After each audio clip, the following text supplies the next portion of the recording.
Hey y'all, I'm Luna and I'm 23 years old. I gotta admit, life was pretty good until this crap almost destroyed my reputation. I went through hell this year, I'll tell you that. But I have to admit, I'm glad my mother-in-law Amelia got the payback she deserved in the end. Like I said, I'm Luna and I met my husband Isaiah back in college. We fell in love fast and hard, like the kind of love you read about in books or see in those sappy rom-coms. It was like a fairy tale. What made our love story even better was that Isaiah's family seemed to adore me. This was a nice change of pace from my own toxic family. My parents were always at each other's throats growing up, and the less I had to do with them, the better. So having Isaiah's family embrace me with open arms felt like a dream. But the one person who stood out the most was my mother-in-law, Amelia. She was a strong, independent woman who was also a police officer. Her rise through the ranks was really impressive, especially since she had to break through the male-dominated force. Homegirl was bursting through all types of glass ceilings. She managed to become a whole police captain, even well into her old age. She was determined and didn't let nothing or no one hold her back. Her ambition was something I deeply admired, considering I never had a good mother figure in my life. Amelia and I shared a close bond. She felt like the mother I'd always wanted but never had. We talked about everything from work to life to relationships. It was great having someone like her to lean on. She gave me advice, supported me through thick and thin, and even showed me the ropes of life in ways my own parents never could. It was incredible to see a woman like Amelia in action, both as a police captain and as a strong presence in our family. I admired her so much that it gave me the motivation to improve myself. And for the first time in my life, I felt like I had a family that genuinely cared for me.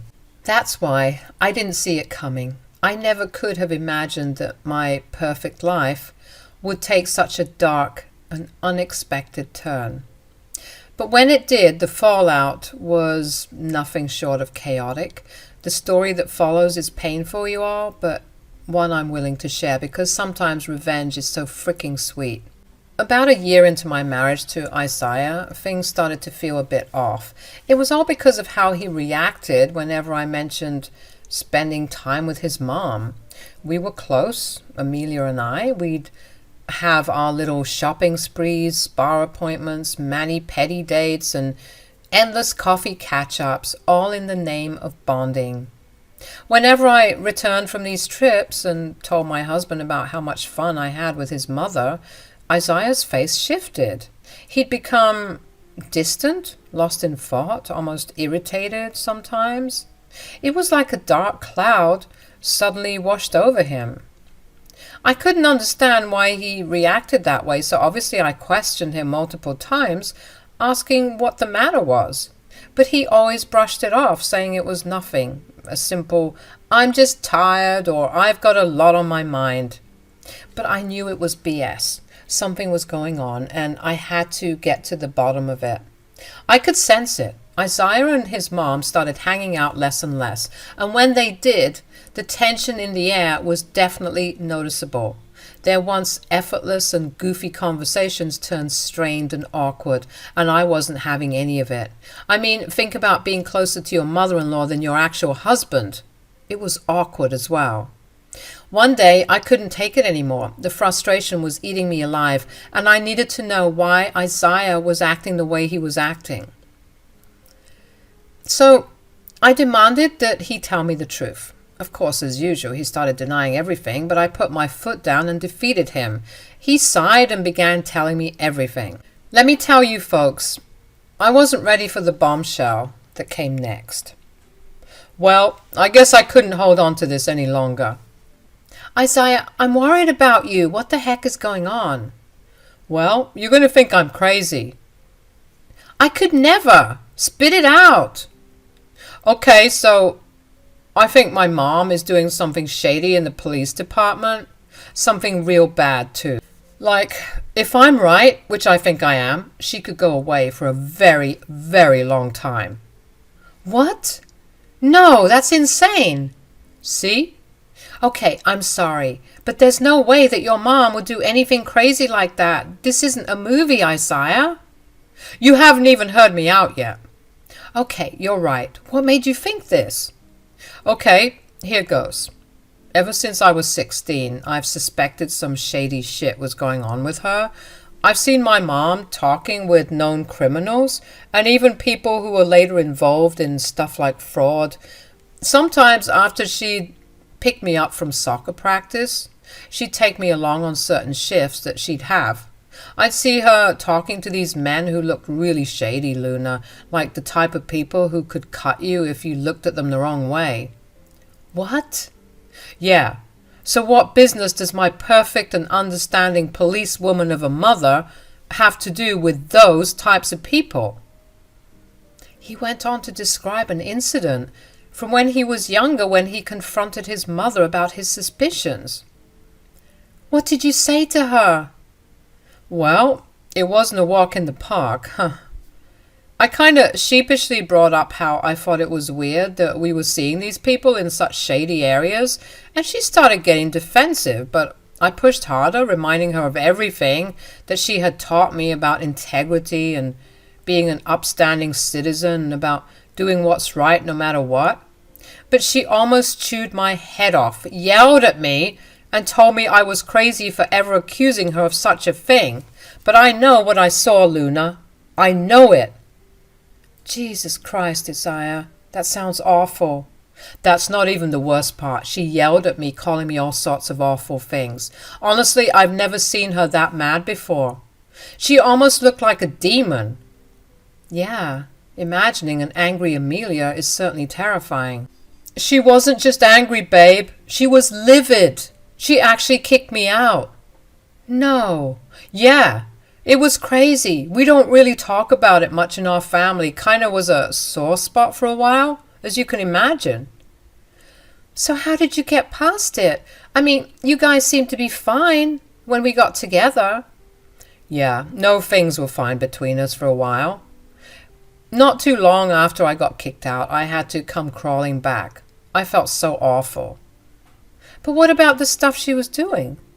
I tried to let it go, not dwelling on it too much, you know.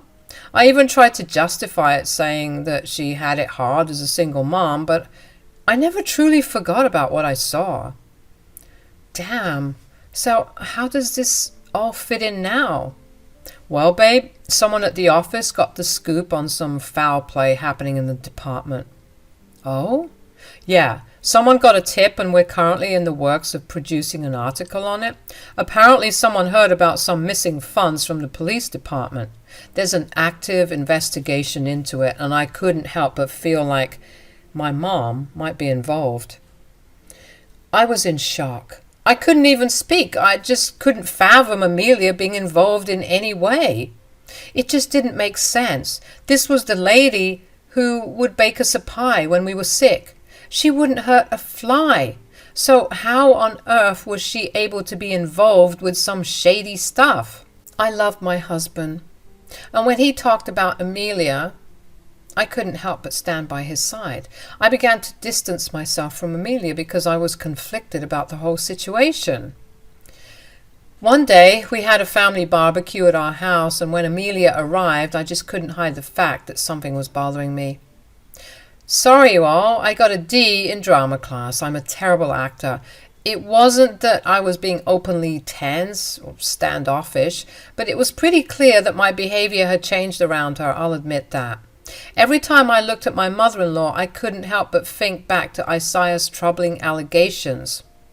Amelia, ever the observer, guess that's why she's a notable police captain, noticed the shift in my attitude and decided to address it. She asked me what was going on, and I tried to brush it off, saying everything was fine. Hey, love. Long time no see. Oh, hi. Yeah, you're right. Why did you cancel on us on Thursday? I was looking forward to that pedicure. My dogs are barking. Oh, I was just really busy, Amelia. So sorry about that. Anyways, I think Isaiah needs me to refill the pitcher, so let me get to that. Is everything okay? Oh, everything's fine. Why would you assume things aren't okay? Everything's okay. Well, you kind of just blew me off and you've been acting strange, Luna. Me? Strange? Never. Right. You know, you can talk to me, right? Oh, I know. Thanks, Amelia. You're too kind, really. Anyway, I gotta go now. Please enjoy the party. Amelia wasn't buying my explanation for blowing off our plans, and her suspicion seemed to be growing because I'd catch her staring at me and I'd always look away embarrassed. I could tell she was on to me and I was panicking about how I would handle the upcoming confrontation. At the end of the barbecue, as we were cleaning up and people were still chatting and lounging around, Amelia cornered me again, demanding to know why my behavior had been so strange lately. My heart was racing and I was stuttering all over the place when Isaiah noticed how uncomfortable I was. He marched right over and asked if everything was okay, immediately sensing that something was wrong. Amelia then shifted, being kind of passive-aggressive, to Isaiah. Hello, Isaiah. Mother. Cute little barbecue you've had here. Thanks for the invite, even though you haven't bothered to call me in months. Mom, not now. What the hell were you saying to Luna? Oh, grown quite the pair, have we? I was just talking to Luna and telling her how much I missed her. We haven't been seeing each other recently and it's quite strange. Is it? Maybe you could tell me why that is, son. Please tell me why my daughter-in-law is looking at me like I was part of Columbine. Mom, enough. He told you his lies, didn't he? He told you that he thinks I'm a dirty cop. You're a terrible son. How could you do this to me? It was the first time I had ever seen Amelia so furious, and it was genuinely terrifying. She was like a whole different person, and it gave me chills, you all. Isaiah, trying to defuse the situation, suggested that maybe she'd had a bit too much to drink, and it was time for her to go home. Later that evening, when everyone had left, I received a text from Amelia that said, "You want to believe that lying bastard? Fine, go ahead." I knew that things had taken a turn for the worse and the situation had become even more complicated. A couple of weeks had passed since the chaotic party, and it felt like the tensions between us had reached their peak. Isaiah was growing angrier at his mom by the day, convinced that there was something seriously wrong within the police department and that she was definitely part of it. He updated me with all the scoop that his journalist co-workers were getting, and the tea was getting hotter by the minute. I felt like I was stuck in the middle, observing my husband and my mother-in-law at odds with each other. I wondered how we had ended up here, and I just wished that things could go back to normal. I tried reaching out to Amelia, but she would always reject my calls. I felt so lost during this time, it was crazy. I thought that our relationship was done for sure. Then, out of the blue, I received a call from Amelia. I hesitated, but decided to answer. She invited Isaiah and me to her place for dinner, mentioning that other family members would be present. She said she wanted to clear the air, tired of the ongoing fighting and drama that had consumed us all. When I told Isaiah about the dinner, he was skeptical at first. He was a bit of a wreck. I could tell that feeling this way about his mom was a tough pill to swallow. So I understood his hesitation, but I convinced him that going to his family dinner might be the best way to finally resolve the issues that had torn us all apart. After some convincing, he agreed. It was time to face our problems head on, and perhaps for the first time in a long while, work towards reconciliation. The day of the family dinner came, and when we got to Amelia's place, it seemed like any other old gathering we'd have. Clearly, Amelia had a better drama teacher than I did because her acting skills were on point. Surprisingly, she was her usual lively self, not showing any signs of the tension between her and Isaiah and me. Isaiah looked at me like, "What the frick?" And I looked back like, "Right," thinking that it was strange how she flipped the switch from being so cold to being so lively. As the night went on, Isaiah finally asked his mom when they could sit down and talk about their issues, But Amelia kept brushing him off, telling him to shut up and enjoy the party. More time passed, and it became pretty clear that Amelia wasn't really interested in addressing the problem, just pretending everything was fine for some reason. Isaiah was getting frustrated, thinking the dinner was all for show.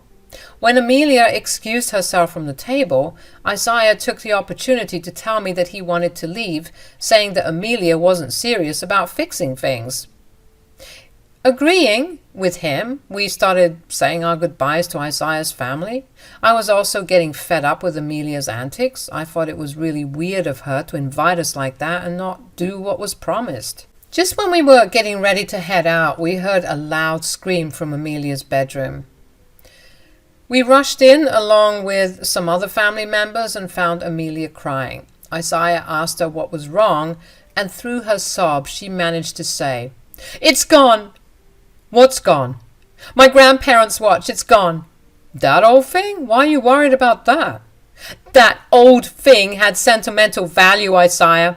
That pocket watch has been in our family before you and I were ever even thought about, so you better have some respect." "What were you doing with it anyway? Isn't it normally locked away?" "Yes, but I took it out tonight because, well, I wanted to give it to you, son." "Me? Why?" "Well, things have been off between us lately. I'm sure everyone's aware of that. I just wanted to do something nice." "Oh, Amelia, that's really sweet of you, but where could it have gone?" Amelia's tears quickly turned into accusations, and she started yelling at me, blaming me for the missing family heirloom. I was completely shocked, to say the least, and Isaiah didn't hold back, yelling back at his mother, telling her she had no right to accuse me. Amelia turned her attention back to me and demanded to know why I'd been moving around so much during the party. She accused me of stealing the expensive watch, which was beyond offensive. I'm not going to lie. That got to me. I started crying and I denied everything, which in retrospect definitely made me look guilty. But I can't help it, you all. I'm sensitive and I don't take accusations lightly. Amelia yelled even louder, saying that she could lock me up for a long time and make sure my life was a living hell. I begged her, and Isaiah tried to get the others to see that Amelia was clearly going crazy. Then she said that she would go through my purse so that she could clear my name, and I gladly told her to go ahead. As Amelia rummaged through my purse, she discovered the pocket watch, and the room fell into stunned silence. Look at this! I was right! No, I swear, I don't know how that got in there. I was bewildered, unable to comprehend how the hell it had ended up in my bag. Amelia continued her rant, saying she was going to have me arrested for theft. I started crying, begging and pleading with her. Isaiah tried to intervene again and get his mom to stop, but she just wasn't listening. She said I was going to spend a long time in jail to think about what I had done, as I cried and screamed in disbelief at the false accusations. Amelia was so furious that she insisted on driving me to the police station herself, ready to have me arrested that very night. Isaiah obviously came with us, so we all traveled together to the police station in Amelia's car. By that point, I had stopped crying and was just stunned into silence. I literally couldn't believe what was happening. Isaiah tried to talk with Amelia, explaining that I would never do something like this. Hell, I didn't even know about a goddamn pocket watch. But Amelia wasn't having any of it. I was booked and detained that same night, you all, forced to share a dingy jail cell with someone who looked like they were on drugs. I was terrified, with Isaiah on the other side of the bars doing his best to comfort me. He assured me that he knew I was innocent and promised to do everything in his power to get me out of there ASAP. He said that his mother's antics had gone on long enough and that he believed Amelia had framed me. I started crying all over again, and I asked why Amelia would do this to me, why she would humiliate me like this. Isaiah's response was simple and chilling. He believed his mother was just pure evil, a complete narcissist, and that it was finally time to take her down for everything she had done. He suspected that Amelia had orchestrated my arrest to teach us a lesson about defying her, taking advantage of her authority to make it all happen. I guess she would look like a terrible mother if she arrested her own son, so she decided to arrest me instead. Well played, Amelia. We talked for as long as we could, considering it was pretty late at night and there wasn't much time. I felt so alone and so scared, and Isaiah looked like he was on the verge of tears himself, until he said, "I'll make her pay for this. Just wait." Isaiah had to say goodbye to me for the night, promising he'd be back in the morning. I was forced to spend the night in that cold and disgusting cell, you guys. Before Amelia left for the night, she looked over at me, smirking, as if she had won. It was then that I saw Amelia's true colors, and it sent shivers down my spine. I spent the night crying and trying to stay away from that intimidating girl in the cell with me. Honestly, I don't know how I made it to the next morning, but I did. Morning came, and I received a call from Isaiah. Isaiah explained that he had got everything, all the evidence he had been gathering from the past 3 months to use against his mother. He had spent the entire night trying to make it all coherent, because it was a pretty tough case to crack, but with some last-minute help from his journalist co-workers, they were planning to expose the police's corruption, and Amelia was at the center of it all. Isaiah told me to get ready because things were about to take a dramatic turn, and it wouldn't look good for Amelia. He also revealed that last night when he went back to Amelia's home to get his car and head back home, he managed to check the security camera footage. He said he wasn't surprised when he found his mother placing that stupid pocket watch inside my purse when no one was looking. He knew that this incriminating evidence would set off a chain reaction, exposing Amelia's deceitful actions throughout the years. I was excited to hear that I would be acquitted and that finally Amelia would face the consequences of her actions. I was incredibly grateful to have such a supportive and dedicated husband who stuck by my side through thick and thin. He threw his own mother under the bus for me. If that doesn't scream true love, then I don't know what does. Isaiah told me he was going to bring photographers and journalists with him to ensure the story spread quickly and that Amelia would sufficiently be embarrassed from all the press. He wanted everyone to know that Amelia and perhaps some people in her department were involved in corrupt activities. He mentioned that even if the evidence against her wasn't enough for now, it wouldn't look good for the local police station when the journalists and reporters accused them of corruption. It wasn't like these claims were baseless either, apparently. There were witnesses who had come forward during the 3 months of research that Isaiah was doing, willing to testify against the police and their shady crap. Isaiah even said he was ready to testify against his own mother in court if it came to that, as he couldn't stand the games she had been playing and he had to take action when he saw how deeply it had affected me. Not long after our phone call, Isaiah arrived at the police station with a whole team of reporters and journalists, just as he promised. He dropped a big-ass file on Amelia's desk and she started yelling, asking him what the hell was going on.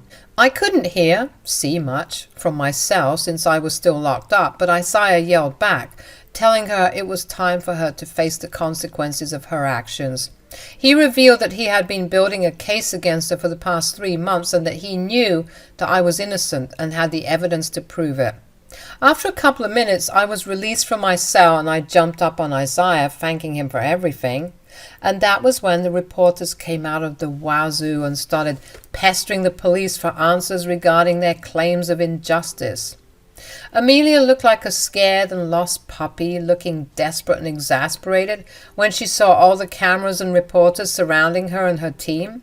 The police tried to contain the situation, but there was a growing crowd of protesters outside the station demanding justice.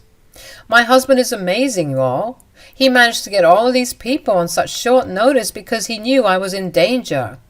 It seemed like the small town had suspected foul play within the police force for a long time, and they were finally getting a voice to help them. Amelia's face was plastered all over the local news, with people saying it was a disgrace for such a decorated police officer to be caught in the middle of all this. She's currently been stripped of her badge and is awaiting trial in a jail cell. Funny how the tables turn. And if more and more people speak up about her, she'll be facing a pretty lengthy prison sentence. I'm just glad to be out of that place. I couldn't imagine spending another night in that cell, let alone a whole week, which is the time that Amelia has spent in jail for now. Imagine that. Imagine being the one serving justice and dumping criminals in cells just for you to end up just like the people you put away. How tragic and pathetic. I hope she rots. I'll be sure to update you guys, but last I checked, Amelia was a wreck in the cell, yelling and cursing at everyone and demanding to be let out. But she's not going anywhere until her trial. Must suck to be her. I'm Devon. I'm 28, female. And God, do I wish I had a stereotypical cheating story or something else, because I'm almost embarrassed to tell you all my story. I met Maverick, 32, male, back in high school, but we didn't really hang out much because we were in different years, obviously. He was that cool senior who was always surrounded by friends, and I was just a young, quiet freshman trying to navigate my way through the chaos of puberty and stuff. Fast forward a few years and life has taken us on different paths. At 24, I was still trying to figure out what to do with my life when an unexpected opportunity brought us back together. Maverick and I started hanging out again, and it felt like rekindling an old friendship. We got to know each other better, shared stories about our lives, and had some memorable moments together. Well, one thing led to another, and we started dating. Things were perfect, and I knew Mav was fixing up to propose to me. But then, one evening, I found out that I was late. I took a pregnancy test, and sure enough, I was pregnant. I was excited about the news and thrilled at the thought of sharing this incredible journey with Maverick. We had spent so much time getting reacquainted, and I felt a deep connection between us. I really thought everything would be perfect and that we'd be a happy family. I loved Maverick a lot, and I couldn't wait to share the news of my pregnancy with him, believing it would bring us even closer. But when I mustered the courage to tell Maverick, everything changed. His reaction was unlike anything I had expected. He didn't react with joy or excitement, but instead, he looked like he had just discovered that someone had pissed in his cereal, and then he got up and left the room without saying a word. He looked utterly upset, and I couldn't fathom why. It was embarrassing because I had set up a hidden camera to capture the moment, just like those cute videos on TikTok. I had expected him to be thrilled, not to react with anger and frustration like it was such an inconvenience for him. I tried to call and text him that night, but there was no response. I couldn't sleep, worrying about what had gone wrong and whether he was going to leave me. The very next day, I heard a loud, angry knocking at my door. I opened it, and there stood Maverick, looking even more furious than the night before. I was utterly confused and anxious about what had caused this dramatic change in him. Before I could even say hello, he started yelling at me. "Devon, you can't be serious. How could you let this happen? Are you kidding me?" "What the hell is wrong with you, Mav?" "Funny. I came here to ask you the same question." "You're crazy, you know that.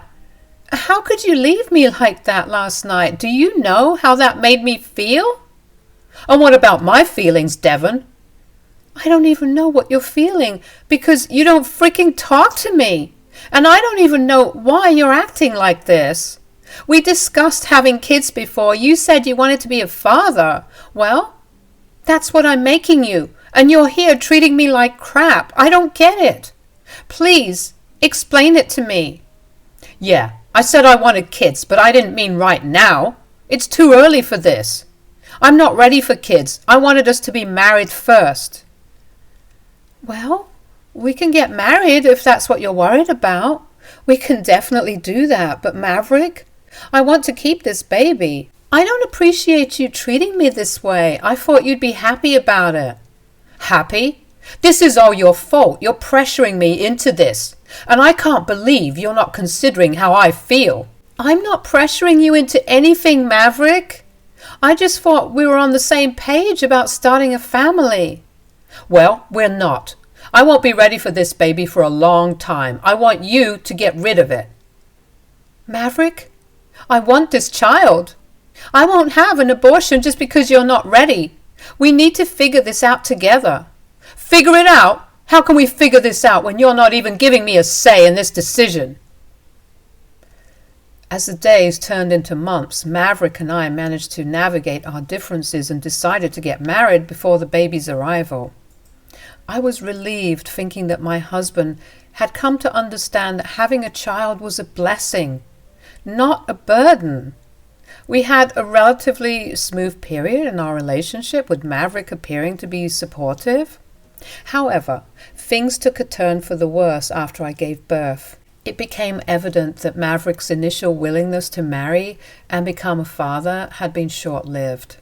While I assumed it was the stress of becoming a new parent, the issue went way beyond that. As our baby, Mav Jr., reached 4 months, Maverick's disinterest in fatherhood was undeniable.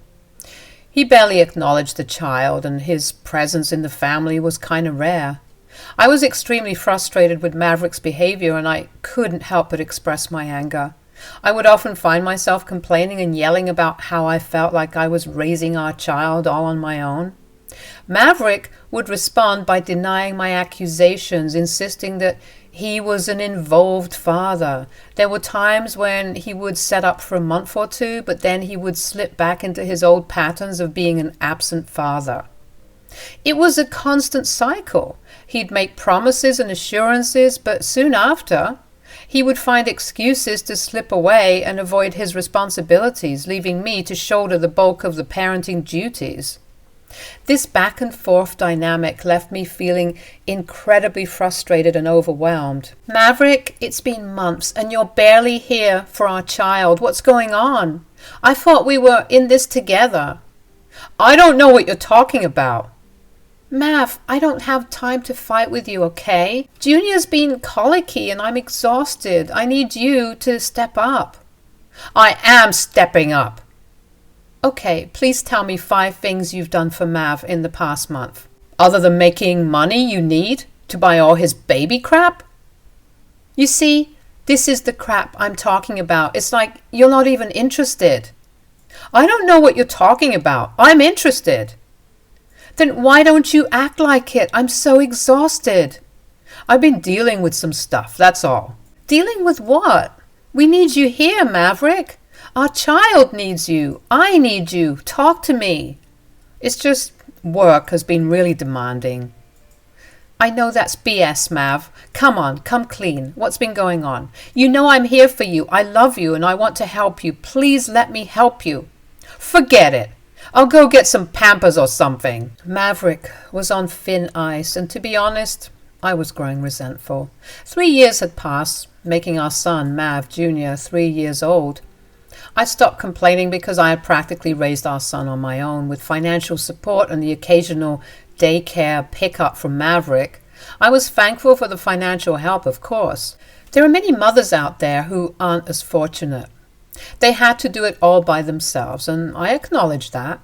But I couldn't help feeling resentful. One day, I decided to lay out some divorce papers in front of Maverick during breakfast.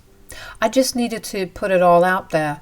I told him that I got the message loud and clear. I apologized for dragging him into this pregnancy and marriage, especially when he clearly didn't want it. It was a pivotal moment for us. For the first time in years, Maverick showed emotions beyond apathy and regret. He looked shocked, like he was about to lose everything he loved. He started crying, begging and pleading with me, asking me to stay, and promising that he would change. But I had heard it all before. Even if the tears were a nice touch, I told him I was done with this loveless marriage. Our son was now old enough to see that his father didn't love him, and I couldn't stand to raise him in that kind of environment. I wanted what was best for my kid, even if it meant leaving the love of my life. I had plans to move back with my mom until I could get back on my feet. Maverick kept on begging and pleading, saying he was sorry and would change. I said the only way I'd stay was if there were serious rules about his behavior, and any slip-up, no matter how small, would lead to an immediate divorce. Maverick agreed to the new terms of our marriage and family. It was the first time he acted like an actual husband and father. For a while, Maverick was sticking to his word, acting like a good father and husband, and I was falling in love with him all over again.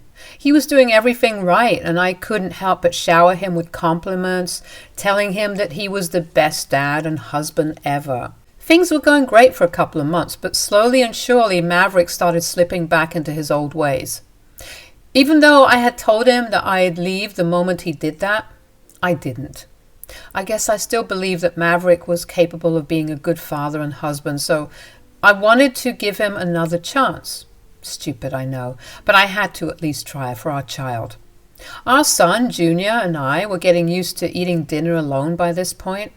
Maverick would say he had to go out and tend to some work priorities late at night to prep for deliveries for the next morning. I knew he was lying because that didn't make sense to me, but I was too tired to fight with him anymore, and the resentment was starting to creep back.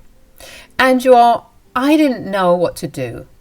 One night, as Junior and I were about to head to bed, I realized I had forgotten his water bottle in the garage. When I went to retrieve it, I found Maverick hunched over the box, doing something I couldn't quite make out. I called out to him, asking what he was doing back so early from work, and he started yelling at me. "Devon, what the hell are you doing here?" "I'm in my home, Maverick. I can do whatever I want. Why the hell are you yelling?" "Ugh, whatever. Just go back to bed." "Tell me what's going on." "Nothing." "Of course it's not nothing, is it?" "Nothing is ever wrong." "Devon, just drop it." "Okay, I don't care anymore, Maverick. You're just a bank account to me. You've made it clear that you don't care about any of us, so I won't care about you." Later on, after our fight, Maverick came to our bedroom and woke me up. He said he was sorry for how he reacted and that he was just scared because I startled him. But I wasn't buying any of that crap. Nobody reacts that angrily when they get startled, especially if it's by a familiar face. He was definitely hiding something, but I didn't want to push it because I didn't want him to burrow in his little hole further, so I played along. I told him that everything was all right, forgave him, and even apologized for yelling back at him. He gave me a kiss, but all I was thinking about was what he was up to. It had something to do with that box I had never seen in the garage before. I decided to be patient and wait until the next morning to find out what was in that mysterious box. My curiosity was killing me, but I didn't want to confront Maverick about it. I was afraid he'd lie or get defensive, so I set an alarm for 5 a.m. and went to bed. When the next morning came around, I went to the garage as planned, and the box was gone. I'm guessing Maverick knew that I would go snooping around. This just made things worse because whatever was in that box must have been important. The following night, when Maverick prepared for his supposed early morning shift, I seized the opportunity to snoop around. When Maverick thought that everyone went to bed, I sneaked downstairs. I stood by the garage door, straining my ears to listen. To my astonishment, I heard what could only be described as children's music. It was something right out of Teletubbies or Cocomelon, the kind of tunes I never imagined Maverick would voluntarily listen to. I mean, he didn't have a fatherly bone in his body. Why the hell was he listening to that crap? I was sure as hell that Junior wasn't with him. I had just checked on him before heading down. It was puzzling, given his seemingly distant relationship with our son, but I tried to see it as a positive sign. Perhaps in his own isolated way, he was trying to connect with our child. Maybe he thought that he'd relate to Junior more if he knew his favorite songs from his favorite shows. It was the first hint of fatherly effort I'd seen from him, and it felt somewhat endearing, honestly. Weeks rolled by, and I couldn't resist eavesdropping on Maverick through the garage door. My curiosity had turned into a real worry. It had been a while since I discovered his late-night fascination, but he didn't seem to make any effort with our son. It was like he was enjoying those shows for himself, not for Junior. The whole situation was a bit weird, to be honest. I mean, it's one thing to watch children's programs. It's another to be this secretive about it. And Maverick? He was a grown man, the last person I'd expect to be hooked on kiddie content. But I guess everyone's got their quirks, and who am I to judge? Honestly, what bothered me was how it was affecting our family and how he continued to be distant. He'd rather watch cartoons than spend time with his family. I had to figure this out and bring our family back together. My plan was to be understanding and open-minded. Someday I'd casually walk into the garage and let him know it's cool to enjoy whatever you like, even children's shows, without feeling embarrassed. But I had to be super careful with how I approached this so I didn't freak him out. We needed some healing, and I was ready to do whatever it took to fix things. I was still pretty nervous about confronting Maverick and his secret. I mean, he had a history of anger reactions, and I wasn't sure how he'd handle it. Just hearing what was going on wasn't cutting it anymore, so I decided it was time to see it with my own eyes. One day, when Maverick was at work, I sneaked a camera into the garage. I made sure it was hidden well because I really wanted to get to the bottom of what my husband was up to. I'd been dealing with his weird behavior for too long, and it was high time I figured out what was going on. To be honest, I still had a lot of resentment built up from how he had been acting and treating our family. I felt like I deserved to know what was happening in my own home. It was time to uncover the truth and get to the bottom of the mystery that had been messing with our family. So with the camera in place, I waited for Maverick to come back from work. I was determined to finally take control of the situation and figure out what was going on. Our family's future was on the line, and I couldn't let things continue like this. So the camera was all set up, and I was ready to finally get to the bottom of this bizarre mystery. But I couldn't wait any longer. My curiosity got the best of me. I just had to know what Maverick was doing in the middle of the night, watching children's shows. So I decided to surprise him that very night. It was late, and I knew Maverick was in the garage doing his thing and jamming to those kids' songs. I couldn't stand waiting any longer, so I made my way downstairs into the garage. I heard the music, took a deep breath, and then swung the door open. And then I saw him. My 6'5", heavily tattooed husband dressed in a diaper, with a bib and a pacifier on a ribbon around his neck. He was even wearing those little baby hats. I was absolutely stunned. I mean, how do you react to something like that? I was left speechless. Maverick noticed me standing there after a moment and seemed like he was stuck in a trance or something, dancing around and grinding the air. When he saw me, his face turned a bright shade of red. He was just as shocked as I was. He probably never expected me to walk in on him like this. But he had to know. He couldn't keep this a secret forever, right? Also, what the actual hell? Before I could say anything, he started yelling, trying to explain himself. He was frantically searching for the right words, but honestly, nothing he said at that moment would have made this situation any less bizarre. I mean, what on earth was happening here?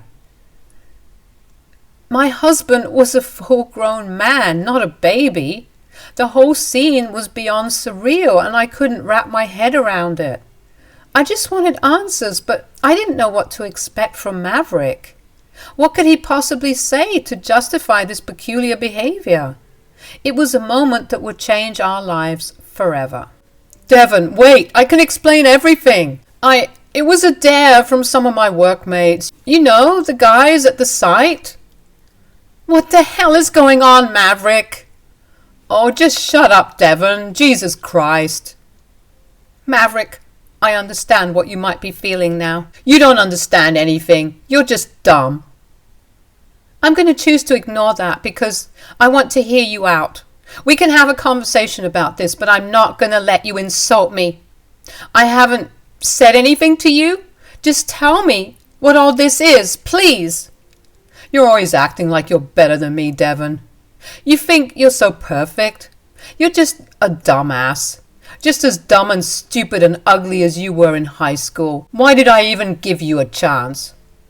Maverick, stop projecting your insecurities onto me. We need to talk about this like adults. You're such a controlling, uptight bitch. You have some nerve talking to me that way, considering what, huh? Say it. Considering you're dressed as a freaking baby, Maverick. There it is. I knew you would judge me. I'm not judging you, but you gotta admit this is really odd, babe. Don't call me that. Why, does it turn you on or something? You're being so rude and evil right now. Oh, spare me, Mav. You've been treating us like crap for years now. Is this the reason why? Because you were ashamed of this side of you? Is this why you're not a present father? Is this why you resent Junior because you wish you were him? You don't know anything about me. Get the hell out. No, you've been shutting me out for years. I want us to talk about this. Talk to me, please. You don't know anything about me. Just shut the hell up and leave me alone. You need to remember your place. Mav, I've been patient with you, but my patience is wearing thin. I don't know what is going on with you. I want to love you and support you, but you're making it difficult. You're nothing but a stupid housewife. And you want me to listen to you? Get out of my face right now. I couldn't believe what had just happened. The words that came out of Maverick's mouth had cut through me like a knife. He had always been distant and secretive, but this was a whole new level of weirdness that I couldn't wrap my head around. I'd never seen him act like that, shouting insults and telling me to get out like that, like I was some kind of monster. The shock left me stunned, and I chose not to engage further. I turned and walked away back to our bedroom, leaving him there with his weird-ass fetish. I needed to clear my head and gather my thoughts. With the morning light came a wave of emotions that I hadn't been ready to confront the night before. I couldn't sleep, and all I could think about was what I had witnessed in the garage. I knew I had to retrieve the camera and see everything for myself.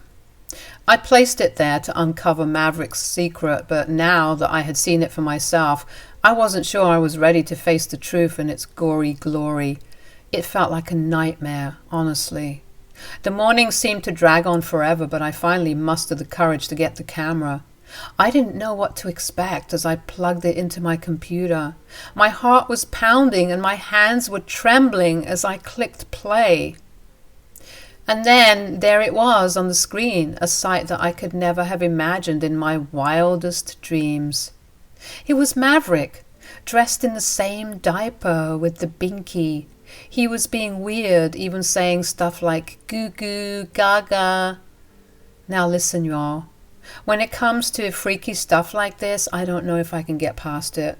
It's some scary stuff, and to be honest, I was very angry and bitter about how he had treated me. Not just the previous night, but all of these years. I was just angry, y'all. So you know what I did? I got the video and I posted it everywhere, exposing my husband for the sicko he was. I was angry. How dare he treat me like that and expect me to do nothing? How dare he leave me alone to raise a baby by myself and act like this? I was even worried about Junior's future because it was like a light form of child harassment to me. I just couldn't wrap my head around it. I'm the first person to understand people's weird interests, but this was too much. Well, as you might have suspected, the video went viral and Maverick wanted to murder me. But I didn't care. I was planning on following through with the divorce, which is what I should have done long ago, and I wished I had, because it means I would have lived the rest of my life not knowing crap like this exists. Hey there, folks. Morgan here, 23, female, ready to share a wild story that changed my life. Picture this, a spunky, carefree gal with a tomboyish spirit and a soft heart. Yep, that's me. And today, I'm going to spill the beans on how my heart got broken. Let's start at the beginning. So there I was, minding my own business, as one does, living life to the fullest. I never thought I'd fall head over heels in love so quickly. But love has a way of sneaking up on you when you least expect it. Enter Felix, my soon-to-be husband. Now, our story might raise a few eyebrows. You see, after only 4 months of knowing each other, Felix and I decided to tie the knot. It was what some might call a shotgun wedding, spontaneous and full of surprises. But hey, life is all about taking risks, right? At the time, everything felt fine between us. Felix never gave me a reason to doubt him. We laughed, we loved, we embraced every crazy adventure that came our way.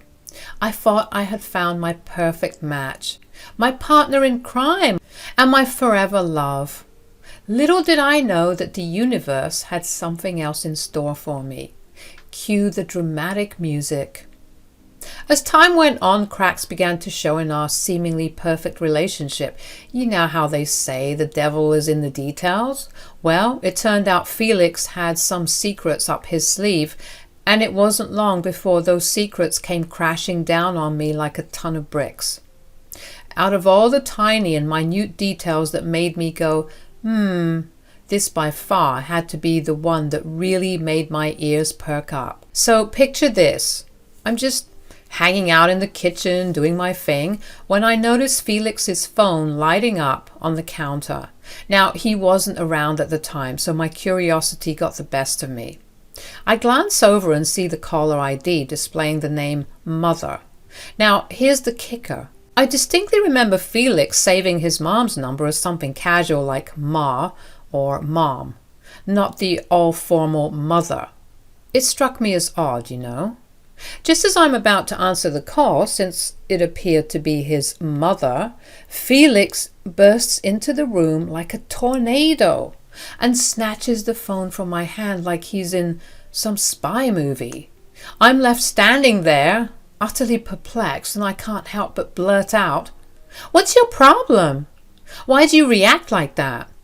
Felix, trying to play it cool, throws out this lame excuse about thinking it was a call from some important businessman who's about to seal a deal. Like, seriously?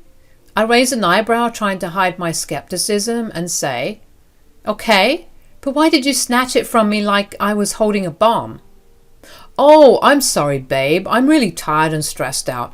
I must have just snapped. Forgive me." "Yeah, it's all good. Don't worry about it." I, stupidly, decided to let it slide, thinking it was just a weird incident. Little did I know that this was just the beginning of the roller coaster ride. Later that evening, Felix heads off for a shower, leaving me alone with my thoughts. Now, call it a gut feeling or a sneaky intuition, but I couldn't resist the temptation to snoop a little. I gently picked up his phone, feeling like a detective in a mystery novel, and started exploring his contacts. I found the number saved under Ma and confirmed that it was indeed his mom's number, just as I thought. But then I stumble upon another contact saved as Mother, and the number is completely unfamiliar to me. Suspicion starts bubbling up inside me like a cauldron of curiosity. I debated whether to call that number right then and there, but time wasn't on my side. I heard the water stop in the shower. Panicking, I quickly sent the contact to my phone, deleted the text conversation from Felix's side, and swiftly placed his phone back where I found it. Now, my mind is racing at 100 miles per hour. What is Felix hiding?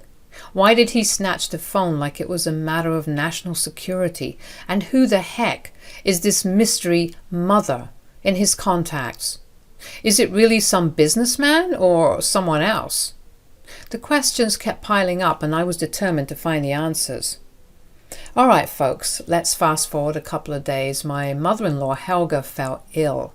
Now, this wasn't exactly a surprise, considering she had always been a bit sickly. Poor woman would often end up bedridden, fighting off whatever ailment came her way. It was a tough deal, but we dealt with it.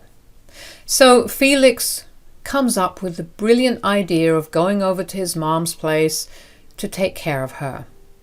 He tells me he'll be gone for a couple of days, making sure she gets back on her feet. Now, I'm no heartless person, and family comes first, so I say, "Sure, go ahead and take care of your mama. I'll hold down the fort here." Felix packed his bags and went off, assuring me he'll be back by the next week. And so I was left at home, doing my own thing with a slight sense of independence in the air. It was nice, I won't lie, but little did I know things were about to take an unexpected turn. You see, folks, the thing is, Helga was so sickly that she couldn't even make it to our shotgun wedding. Yeah, you heard me right. She missed out on seeing me walk down the aisle thanks to her poor health. The best she got was occasional video calls where she would catch a glimpse of her dear daughter-in-law.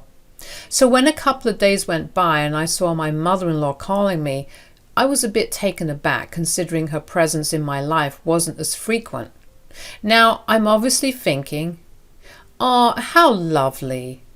But folks, let me tell you, I never could have predicted what happened next. The conversation took a sharp left turn, catching me off guard like a squirrel in headlights. Helga, in her feeble voice, started rambling. "Hey, dear, look, I know that you've been missing Felix, what with his constant desire to take care of me. What can I say? I have to uphold my Son of the Year award." "Really? Thanks so much for being so understanding. I promise that he'll come to meet you and the kids today. I'm forcing him." "Helga? What are you talking about?" Suddenly, I could hear Felix frantically running closer and closer to the phone, shouting all the while and telling his mother, "You dialed the wrong number." Then, before I could even respond, the line went dead. To say I was shocked and confused would be a complete understatement, dude. Like, how crazy is that? I started pacing around the house as I would normally do when I'd get nervous, trying to make sense of what just happened. Of course, I tried calling Helga to get to the bottom of what she meant, but she didn't pick up. I tried calling Felix, but the same thing. They were both dodging my calls. You see, folks, the reason why it was so alarming to hear those words coming from my mother-in-law is because I don't have children. So why on earth would Helga say, "He's coming to see you and the kids today," when I don't have children? The pieces were starting to come together and I began retching in realization. This man was not only cheating on me, but he had a whole family on the side. Was that who Mother was? The mother of his children? I felt myself getting sick. I just couldn't believe it. And then I began to blame myself, saying it was all my fault for marrying a guy I'd only known for 4 months. I was distraught. It had been 3 hours since the phone call and I still didn't know how to feel or what to say or do. Then, after what felt like centuries, Felix called me. As soon as I answered, I didn't waste a single second. I went off on him, folks. I let him have it. I demanded answers. I mean, come on. What was his mother talking about and why was he acting all weird? I wanted the truth and I wanted it now. And you know what Felix does? He starts stumbling over his words, desperately trying to come up with an excuse. He mumbles something about his mother's medication making her delusional. But folks, that just didn't cut it, not for me. I fired back at him, asking, "If that's the case, then why did I hear you say you dialed the wrong number?" Oh yeah, folks, I had him cornered. Felix was caught in his own web of lies and he knew it. But here's the thing. I couldn't stand there all day listening to his feeble attempts at covering up the truth. I had a mission, remember? So without giving him a chance to respond, I told him, "I don't know what's going on, Felix, but I'll get to the bottom of it. And if it turns out that you have kids and I knew nothing about it, I'll make sure that you never have children again. Do you hear me?" And with that, I cut the call. It was time to take matters into my own hands. I knew I had to face the source of all this chaos head on. So without further ado, I dialed the number saved as Mother that I had sent to myself through Felix's phone. It was time to have a chat with the woman who seemed to hold the key to all these secrets. As the phone rang, I could feel my heart pounding in my chest. I was scared, folks, no doubt about it, but I couldn't let fear hold me back. I had to gather the courage to confront the truth, no matter how painful it might be. And just like that, the call connected. My voice trembled a bit as I said, "Hello? This is Morgan. I believe we need to have a little chat." It was time to dive headfirst into the murky waters of secrets and deception. I went into this expecting some answers, and honey, let me tell you, what I heard was straight out of a soap opera. Turns out this mother is actually named Clarissa, and she drops a bombshell on me. Brace yourselves, folks. Are you sitting down? Good. Clarissa reveals that she's the mother of not one, not two, but 5 of Felix's children. Yes, you heard that right. 5. I was speechless, folks, completely gobsmacked. I mean, I didn't even know Felix had one child, let alone a whole brood of them. Clarissa tells me that she hasn't seen Felix in a month, and she's been wondering where he's been because he hasn't paid child support in ages. Can you believe it? The nerve of that guy. He was busy with me. Earlier today, it turns out that Helga thought she dialed Clarissa's number, but ended up calling me instead. After the call that Helga and I had, Helga had secretly contacted Clarissa to ask her if she knew about me, to which Clarissa said that she didn't. Helga then told her that Felix got married not too long ago and was spending all his time with his new wife, me, and that's the reason why he hadn't seen her or the kids in ages, because he was enjoying his post-marital bliss. Clarissa was just as shocked as I was to learn that I didn't know about his 5 children and his ex herself. She thought that he would have at least mentioned it, but hearing how oblivious I was made her angry, not at me, but at her dirtbag ex, who just easily dismissed his children's existence for the sake of getting with me. I broke down. Obviously, I'm not going to lie. Finding out all of that information struck me to the core. Clarissa, being the angel she was, tried to console me, saying that not too long ago she was young and naive like me.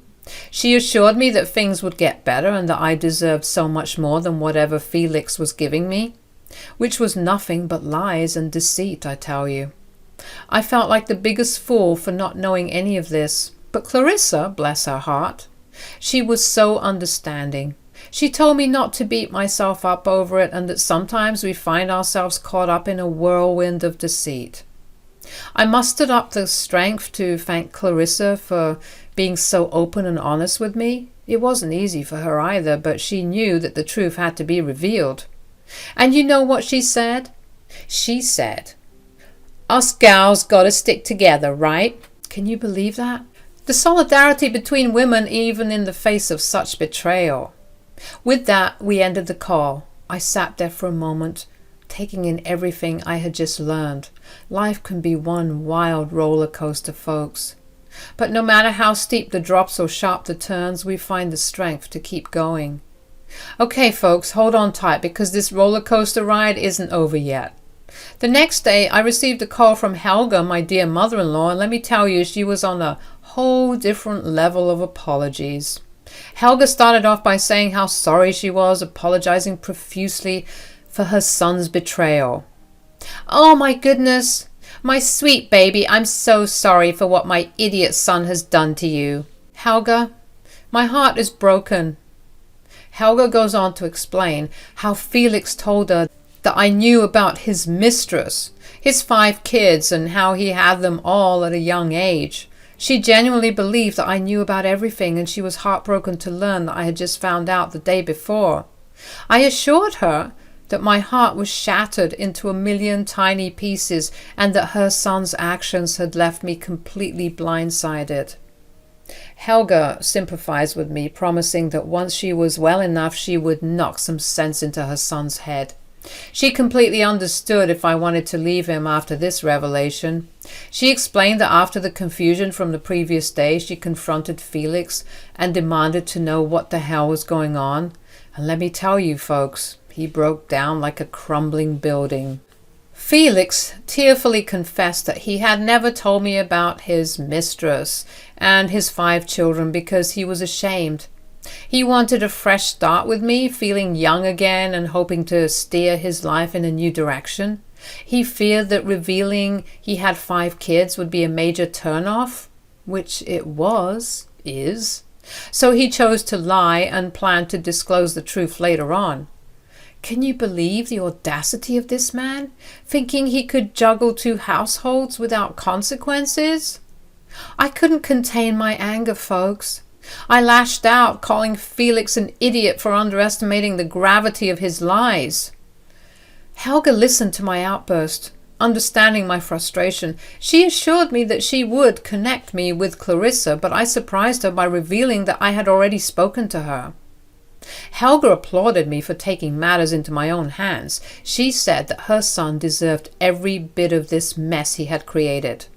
I then asked where Felix had gone, and Helga informed me that he had gone to Clarissa's place to try and make amends for his lies, as well as finally taking care of kids who he'd been avoiding for a month. Afterwards, he planned to come back home and explain everything to me. Helga apologized for not contacting me when I was blowing up her phone the day before, explaining that Felix had snatched her phone, leaving me with no means of returning her calls. I thanked her for everything, for standing up against her own flesh and blood in favor of the truth. It takes a lot of courage to do that. My dear child, words cannot express how truly sorry I am for his behavior. I swear to you, I raised him better than that. I know it probably won't mean much coming from me, but I'm sorry, Morgan. I'm sorry that he's done all of this to you. You're right, Helga. It doesn't do much to rectify things, but I appreciate it nonetheless. You've always been kind to me, and although we haven't had many encounters, I am grateful that you're a kind and genuine woman. With that, we ended our call. I sat there feeling a whirlwind of emotions. It was clear that Felix's lies had created a web of deception that was now unraveling before my eyes. But one thing was for sure, folks. I wasn't going to let him get away with it. All right, buckle up for the intense aftermath of this whole mess. Felix returned home only to be greeted by fury and hatred. All of his belongings were neatly sitting outside on the curb waiting for him. He tried to approach me, claiming that he could explain everything and begging for a second chance. But folks, let me tell you, I wasn't having any of it. I looked him dead in the eye and told him to kick rocks. I told him he would burn in hell for abandoning his own children like that. He started crying, saying that he was nothing without me, but I stood my ground. I told him that his misery was not my problem, and I hoped he suffered every single day for what he did. And with that, I closed the door on him, leaving him to face the consequences of his actions. It was a painful moment, but it was necessary for my own healing and growth. Now, let's fast forward a bit. While Felix was struggling, still living with his mother and becoming her personal nurse, she made his life a living hell. She was extra demanding and fussy, seeking reparations for the harm he had caused me and Clarissa. Karma had a way of catching up, and it seemed like Felix was getting his fair share. Speaking of Clarissa, folks, we eventually met in person. We found ourselves bonding over our shared experiences and the pain Felix had inflicted upon both of us. We became good friends, although I felt it was best to maintain some semblance of distance given the awkward and weird nature of the situation. As for me, I made a choice, folks. I decided that this situation could either break me or make me stronger. And let me tell you, I wasn't about to let this guy ruin my good heart and spirit. I began taking care of myself, both physically and emotionally. I realized that deep down, I was a naturally spunky and carefree person, a side of me that I had been conditioned to repress since early childhood. But now, with nothing to lose, I embraced it wholeheartedly. I understood that I didn't need to depend on men to fulfill me or define my happiness. I chose to live my life to the fullest, pursuing my dreams and surrounding myself with positive influences. I learned from this painful lesson, and I was determined to grow and thrive, leaving the past behind. So, folks, that's where my story concludes. It was a journey filled with betrayal, heartbreak, and ultimately self-discovery. Felix may have shattered my trust, but he couldn't break my spirit. And as for me, Morgan, I emerged stronger, wiser, and ready to embrace life on my own terms. Remember, folks, life has its ups and downs, but it's how we navigate through the storms that truly defines us. I chose to rise above, to learn from my experiences, and to never let anyone dim my light. And I hope, dear readers, that you take this lesson to heart as well. Thank you for joining me on this tumultuous journey. Now, let's go out there and embrace life with all the spunk and carefree spirit we can muster. Until next time. Hello, my name's Penelope. I'm 34 years old and I have a revenge story to share. I was always a hard-headed go-getter, fiercely independent in every aspect of my life. And that's why it was no surprise that my attitude clashed with my husband, Idris. He had this traditional mindset, wanting a wife who was more submissive and conforming to societal norms. You might be thinking, okay, so why did you marry him then? And that's because Idris wasn't always like this. At first, I thought we were on the same page about marriage, but as time went on, I started to notice a shift in his behavior. The way he looked at me changed, and it became apparent that I was no longer his type. I tried to be understanding, believing that people change and grow. Deep down, I knew it wasn't fair to either of us to stay in a marriage where we were no longer fulfilled. I brought up the idea of a divorce, hoping to part ways amicably. But to my surprise, Idris refused, claiming that he couldn't imagine his life without me. I didn't understand his reluctance to let go when he clearly wasn't happy with me anymore. Months went by and I couldn't shake this feeling of unease between us, despite him fighting for this relationship. I couldn't ignore the nagging suspicion that Idris was hiding something from me. One day, unable to resist my curiosity any longer, I found myself going through his phone while he was asleep. It felt like a betrayal of trust, but I needed to know the truth. And there it was, the evidence staring back at me, confirming my worst fears. Idris had been cheating on me with someone named Juliet. My heart sank as I scrolled through the messages and saw the intimate conversations they had shared. It was a punch to the gut, a painful realization that the person I had devoted my life to, the person I had a child with, had betrayed me. Tears streamed down my face as I grappled with the magnitude of the deception. I couldn't comprehend how Idris could carry on this affair while claiming to love me and refusing to let me go. In that moment, I felt a mix of anger, sadness, and confusion. How long had this been going on? And more importantly, why would he choose to stay with me if he was having this affair? Surely he would want to be with her and not me, right? All those times he stayed out late or came home with a distant look in his eyes suddenly made sense. I had been living a lie, and my world was crumbling around me. I couldn't contain my anger any longer. I confronted Idris, my voice trembling with a mix of hurt and fury. How could you do this to me? How could you cheat on me after everything? Really?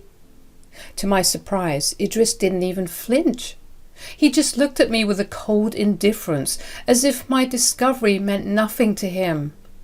It was like a dagger to my heart, realizing that the man I once loved could be so callous. Aren't you even sorry? Idris's expression remained unchanged as he casually replied, Penelope, you don't understand. Juliet is my soulmate. We're meant to be together. How long has this been going on? Idris hesitated for a moment before admitting, It's been a year now. My heart shattered into a million pieces, the weight of the betrayal crushing me from within. A whole year of lies, treachery, and secrets. A year that I had spent oblivious to the truth while Idris was building a connection with someone else. I couldn't comprehend his lack of remorse. If you found your so-called soulmate, why did you refuse the divorce? Why put me through all this pain, huh? Idris stumbled over his words, unable to provide a satisfactory answer. He looked lost, like a coward caught in his own web of deceit. Anger surged through my veins as I lashed out, unable to contain my emotions any longer. You spineless turd! How dare you put me through this? You're nothing but a coward, incapable of facing the consequences of your actions. Idris stood there, his face a mixture of guilt and cowardice. I saw him for who he truly was, a man who couldn't face the reality of the damage he had caused. In that moment, my fury turned into a fierce determination. I would no longer allow him to define my worth or dictate my happiness. I want a divorce and I want you out of this house. Oh, come on, Penelope. Don't call me that. Where am I supposed to go at this time of night? Maybe you can go to your mistress's house. I'm sure she'd be happy to have you because she can keep you. That night, Idris packed a duffel bag and drove off to be with the supposed woman that he loved. I was devastated. But if I was being honest, this was a long time coming. We weren't in love anymore, so it was bound to happen.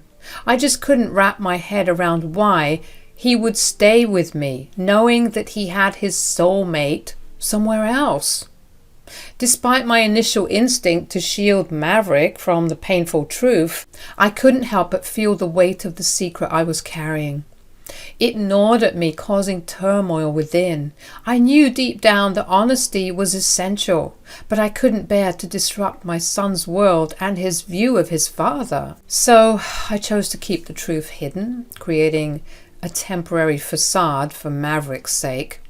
I told him that his dad had gone on an emergency business trip, hoping to preserve his innocence a little longer and give myself time to process the devastating revelations I had just uncovered.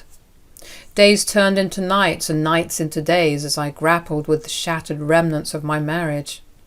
I sought solace in moments of solitude, desperately trying to piece together the fragments of my heart. But amidst the chaos of my emotions, I noticed something unsettling. Mysterious charges on my credit cards.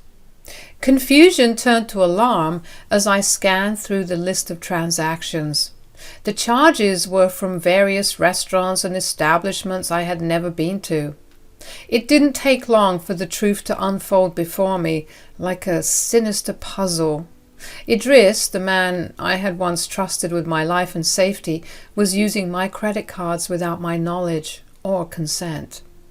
Anger and betrayal surged within me, mingling with the pain I had already endured. How could he keep twisting the knife deeper and deeper into my back, like it wasn't deeply lodged in there already? It was as if his betrayal had reached even darker depths, expanding beyond the confines of our shattered marriage. Determined to confront him, I took a deep breath and picked up the phone. The conversation that followed was tense and filled with accusations. I demanded answers, my voice trembling with a mix of anger and hurt. Idris stumbled through his words, attempting feeble explanations that did nothing to justify his actions. Idris, what the heck is going on? You have been using my credit cards. Explain yourself. Penelope, please, let me explain. I know it's wrong, but you don't understand. I need to use these cards to impress Juliet. She's important to me and I want to make her happy.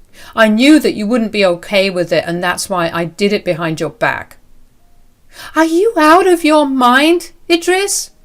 How can you even ask me to use my money to fund your affair? Are you sick in the head? Penelope, please understand. I don't want to jeopardize this. She's special to me. Oh, how noble of you, Idris. You want to preserve your affair while using my resources to sustain it. And then it hit me like a ton of bricks. The reason why Idris stayed with me despite the request for a divorce. You little dirtbag. I just figured it out. Oh my goodness. How could I be so foolish? The reason you wanted to stay with me even though you were cheating was because you couldn't afford to spoil your mistress on your own. I didn't know how to tell you, Penelope. It's just I was paying for everything before. You see, Julia is an expensive woman and I thought that I could keep up with her tastes. But then I started racking up debts on my cards, and that's when I had the idea to use your cards. You worthless little... I promise I'll pay you back. Just help me, please. We're on a trip right now, but it's coming to an end soon, meaning she'll stop spending so much money and it'll be okay. Just help me, please. Help you? I should murder you right now. You must have done some drugs because there's no way that you're asking me to fund your affair. You're insane. Penelope, I'm sorry. You have every right to be mad. I never meant for it to come to this. I love Juliet, but I still care about you. Can't you find it in your heart to forgive me and let me continue using the credit cards? You can take out all of your anger on me. You can even get the house. Just please, for now, help me out. I cut the call, refusing to entertain his BS any longer. He tried calling me back, but after I kept declining his advances, he resorted to spamming my phone with a myriad of texts telling me to help him out if I loved him. To say I was fuming would be an understatement.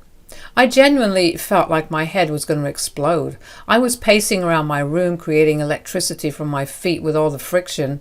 I contacted my bank to report the unauthorized charges, seeking to reclaim my financial independence and sever the remaining ties that bound us together. I took a deep breath, my anger subsiding as I shifted into action mode. I reached for her phone after tossing it aside and immediately dialed the customer service number of my credit card company. After a few moments on hold, I was finally connected with the representative. Hi, I recently discovered unauthorized charges on my credit card statement. My estranged husband has been using my cards without my consent. I need to report this and take appropriate action. After several minutes, I was assured by the representative that everything would be all right and that Idris would no longer have access to my cards. After doing what I needed to do, I completely broke down, allowing myself to properly ugly cry at this whole situation. As I lay on the bed, tears streaming down my face, the weight of betrayal crushing my spirit, I couldn't control the violent sobs that racked my body. It felt like my world was falling apart and I didn't know how to pick up the pieces.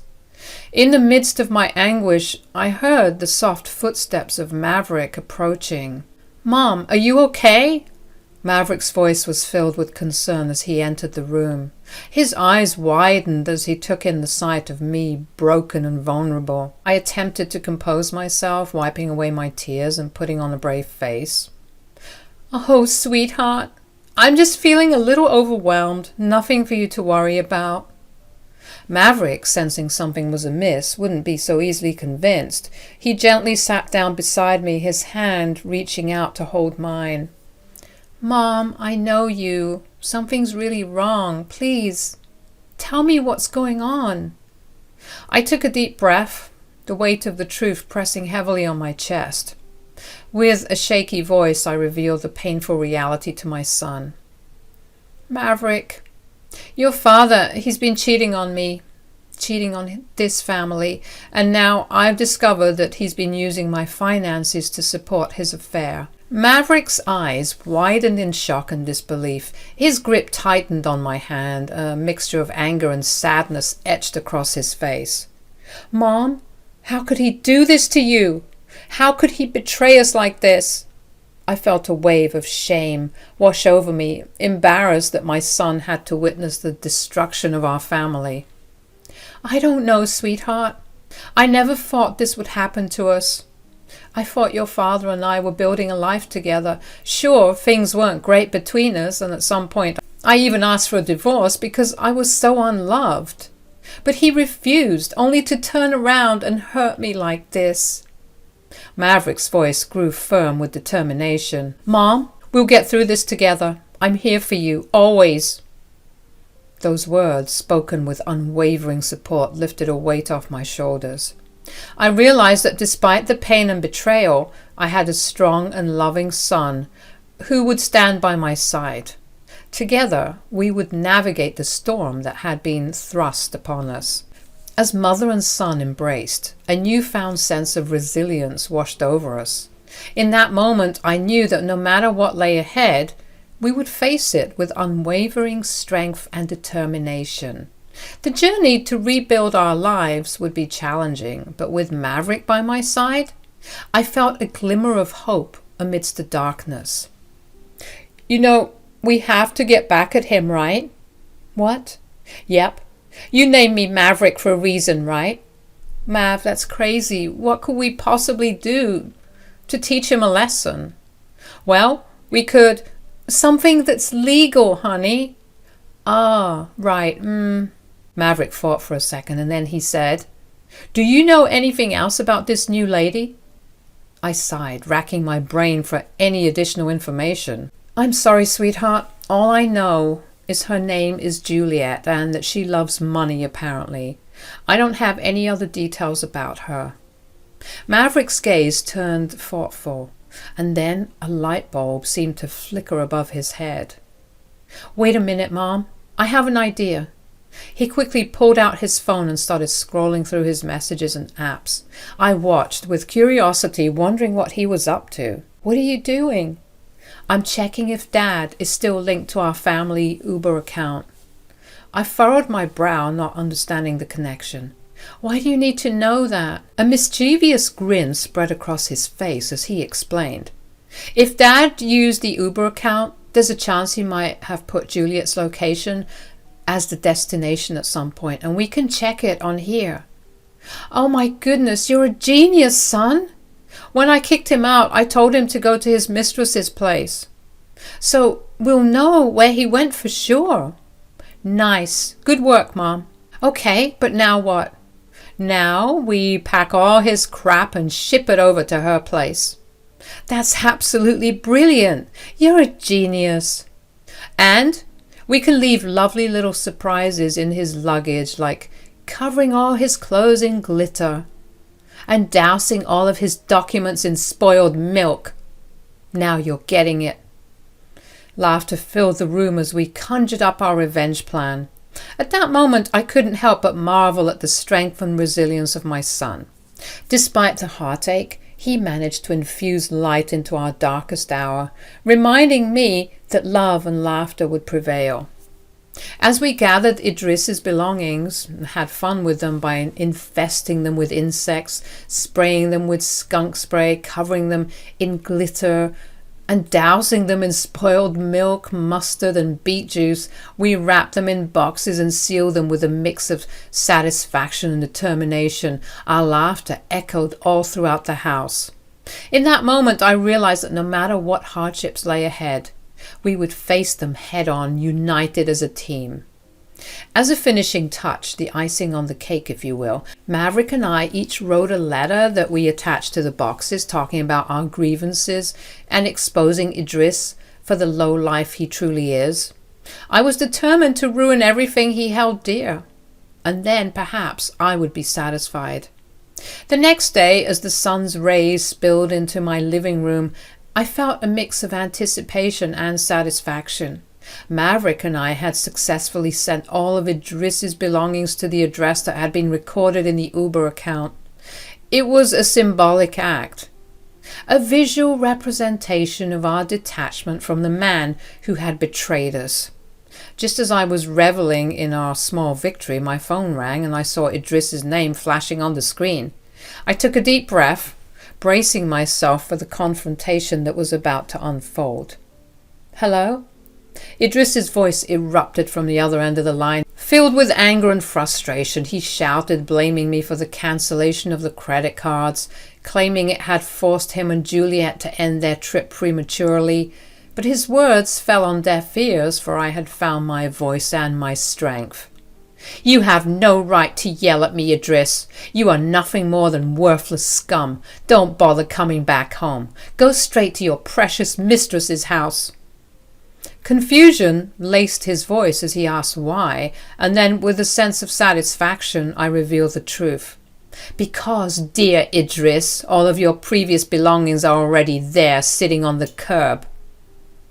Fear seeped into his tone, his desperation palpable. He pleaded with me, begging for forgiveness and asking me to take him back, but I had grown weary of his lies and betrayal. I had found my voice, and I refused to be silenced any longer. "Penny, I'm so sorry about everything. I was wrong. It was a lapse in my judgment. Please, you have to take me back. I love you." "Oh, so now you're sorry after all this time." "I didn't think that you'd kick me out for good. She won't take me and all my belongings, Penny. Please, you gotta help me." "No, Idris.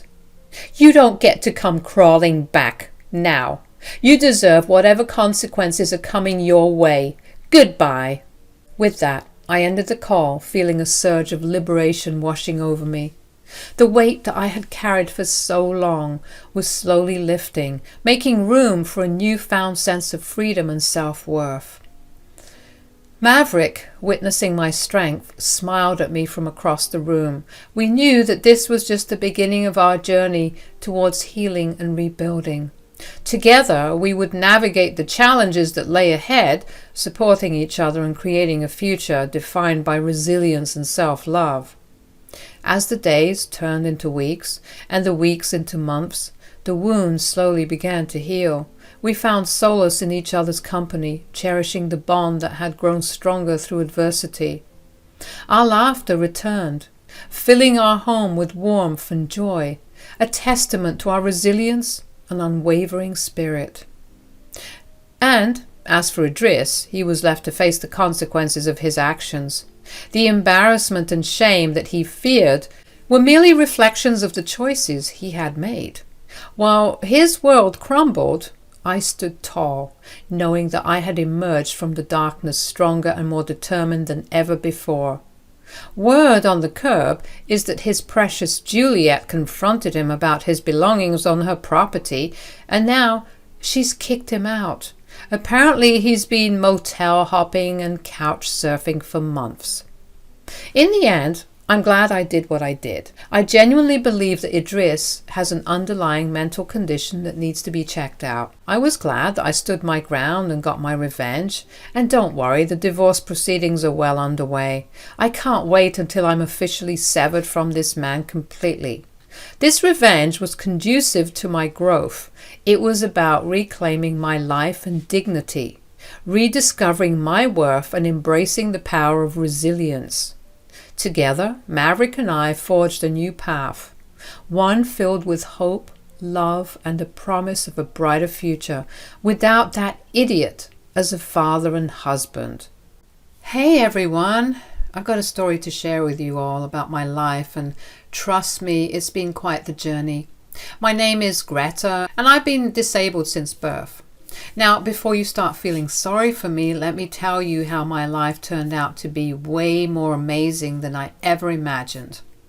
Growing up, I had my fair share of challenges. Society often made it seem like living a normal life was out of reach for me, but I refused to let that define me. Sure, there were times when I felt frustrated, but I always believed that with hard work and determination, I could create a life I loved. One thing that kept me going was my supportive family, especially my wonderful mother-in-law, Irma. She's an absolute gem. From the moment Oliver and I tied the knot, Irma embraced me like her own daughter. Her unwavering love and encouragement gave me the strength to pursue my dreams. Shortly after marrying my amazing husband, Oliver, I stumbled upon a remote job opportunity in content writing and affiliate marketing. Being an online job, it seemed like a perfect fit for me. I could work from the comfort of my home and manage my schedule according to my needs. Now, let me tell you, it wasn't all smooth sailing. Starting a new job, especially in an online space, came with its own set of challenges. But I was determined to succeed.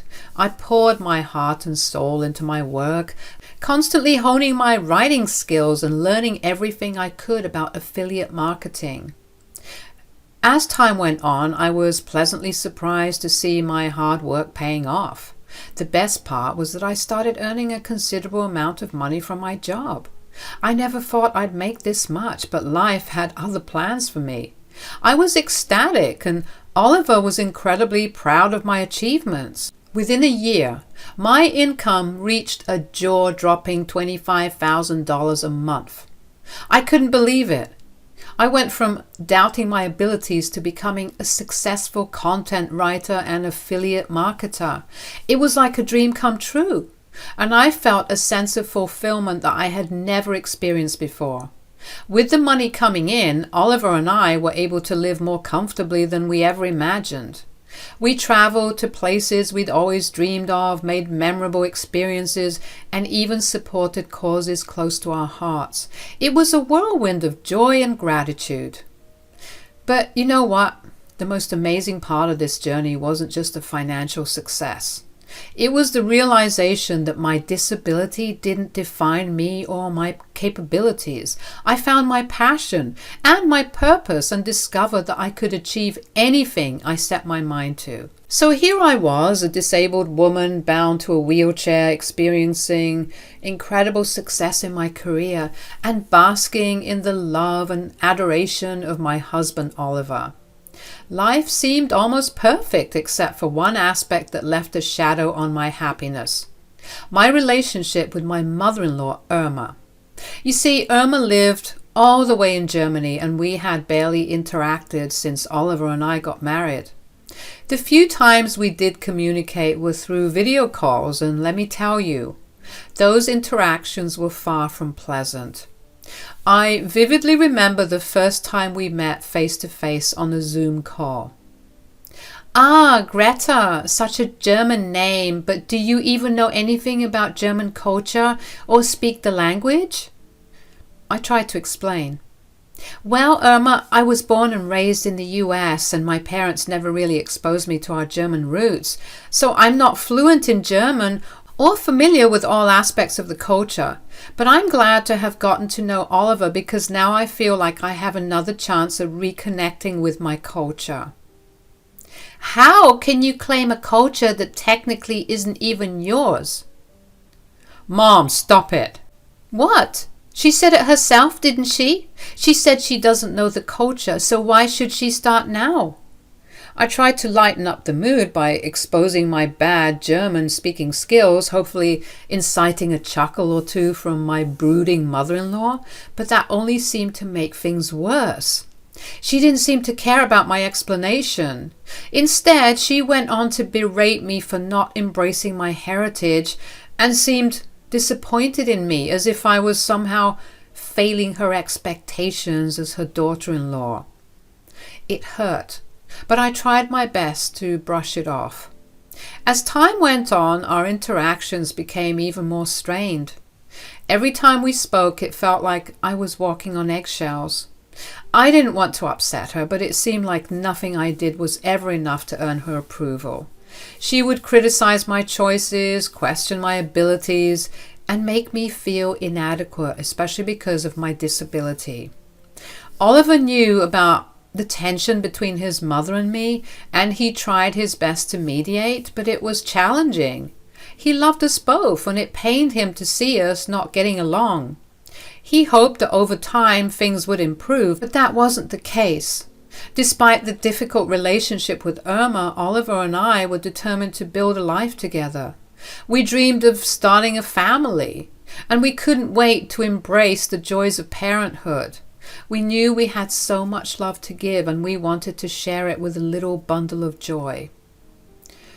As we prepared for this new chapter in our lives, I couldn't help but wish that Irma could be more involved and supportive.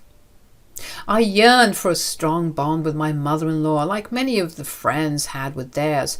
I hoped that becoming a mother myself might bridge the gap between us. On our wedding day, Irma finally came to the US to attend the ceremony. Believe it or not, it was the first time we met in person, and while I hoped for a positive connection, at best she seemed distant and uninterested, and at worst, well, let me just tell you one of the things she said to me on my special day.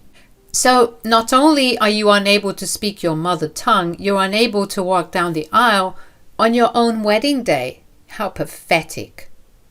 It took the makeup artist another 30 minutes to fix my makeup after I was crying at my mother-in-law's hurtful words.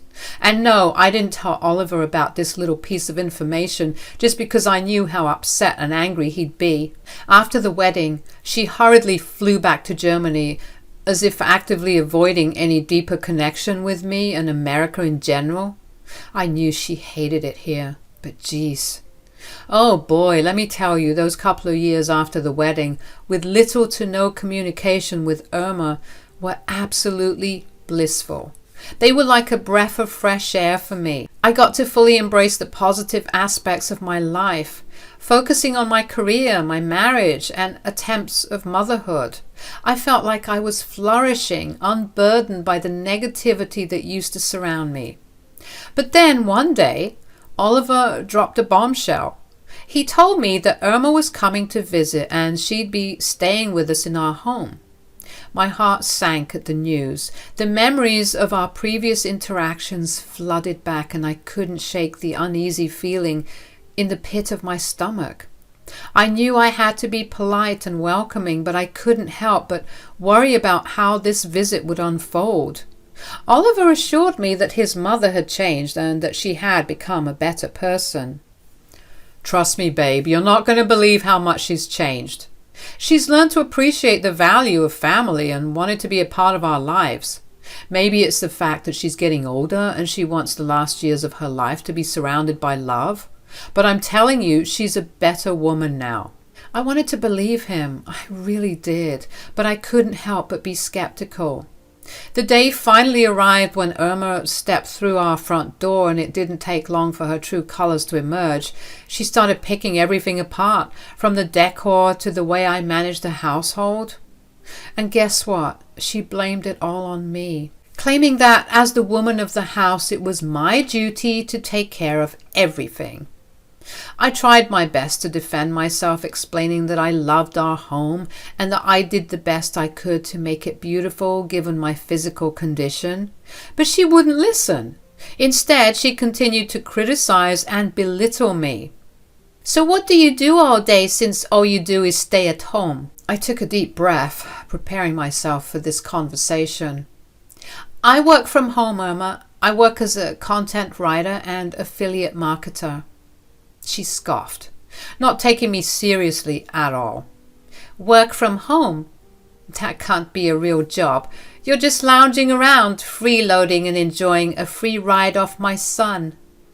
Mama, stop it right now. You told me that she's not a complete and raging ableist now. Okay, I didn't use those words exactly, but yes, she told me that she wouldn't cause any trouble. Mom, please, can you behave yourself? What the heck? I'm sorry, Schatz, but I wasn't expecting this. I mean, seriously, how could you expect me to respect her when this is the crap she does?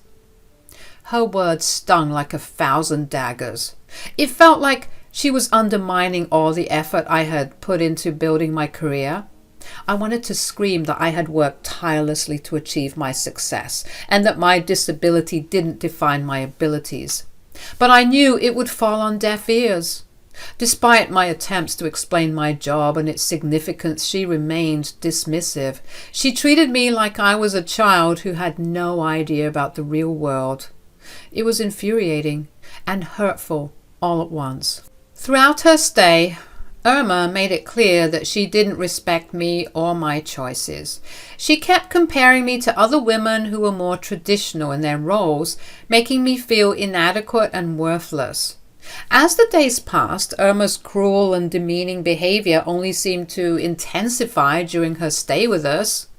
It was as if she was on a mission to make me feel small and insignificant. She had this uncanny ability to disturb me when I was working, questioning why I was always hiding behind a computer instead of putting more effort into cooking and cleaning and making our home look better. You know, all that traditional crap that she was obsessed with. At first I tried to reason with her, standing up for myself and explaining that my work was important and deserving of respect. But dealing with her constant rudeness was exhausting, and her intimidating presence made it even harder to assert myself. Sometimes I found the strength to fight back, refusing to be disrespected in my own home. Other times I would shut down, unable to handle the emotional toll her words took on me, and I'd excuse myself to cry it out in private. I confided in my husband, hoping he could offer some support or advice on dealing with his mother.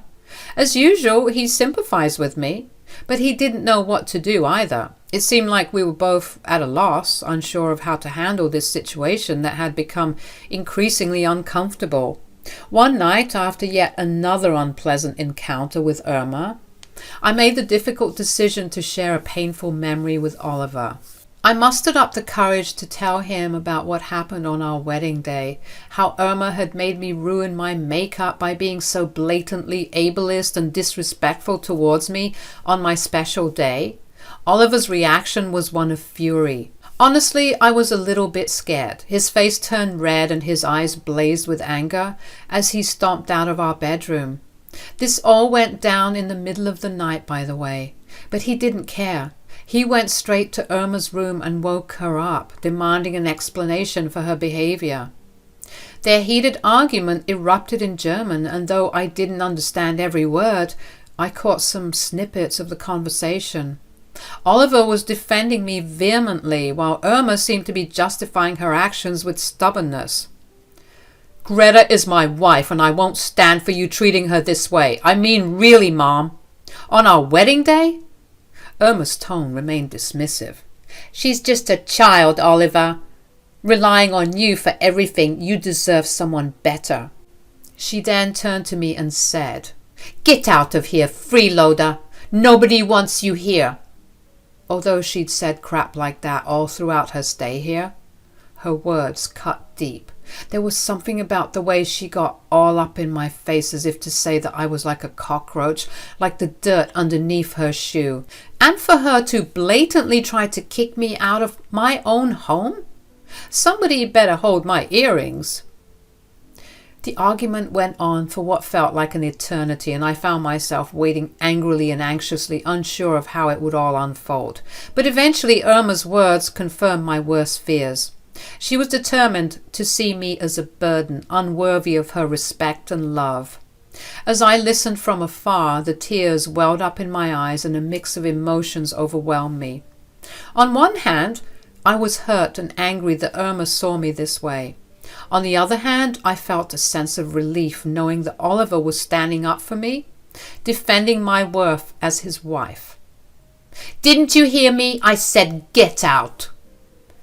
"She's not going anywhere. If anything, you should be the one getting kicked out." "Huh. So you're bold enough to kick out your own mother? After everything I've done for you? After leaving my beautiful country to come here?"